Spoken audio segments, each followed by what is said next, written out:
هر کجای خانه رو نگاه میکنم انگار جلو چشمان من داری راه میری مادر، اما من تو رو نمیبینم مادرم.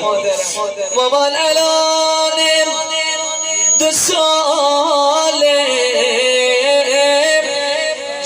جای خانه رو نگاه میکنم صدات میزنم مادر، جوابمو نمیدی مامان. تو که بیوفا نبودی مادر، تو که بچه‌هاتو دوست داشتی مادرم، تو که یگانه پسرم دخترتو دوست داشتی مادر.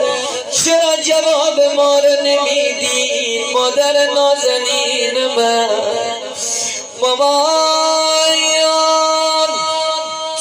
تو مادری بودی هر وقت به تو سر میزدم 1000 مرتبه قربون صدقم میرفت.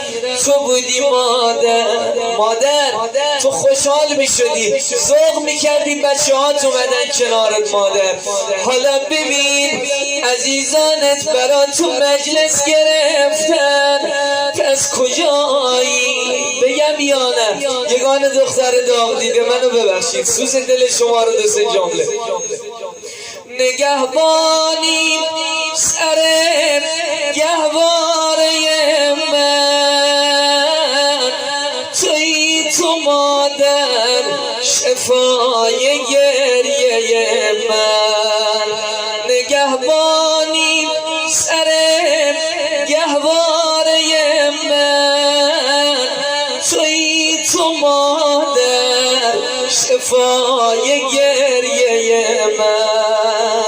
مادر جان چه شبهایی تو را بیتاب کردم، خودم خوابیدم تو را بیخواب کردم، خودم خوابیدم تو را بیخواب کردم.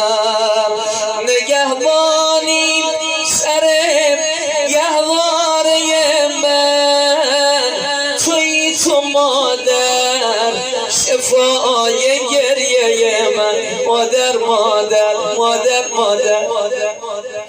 مامان الان 2 ساله خونمون چه سرد بیرنگ شده،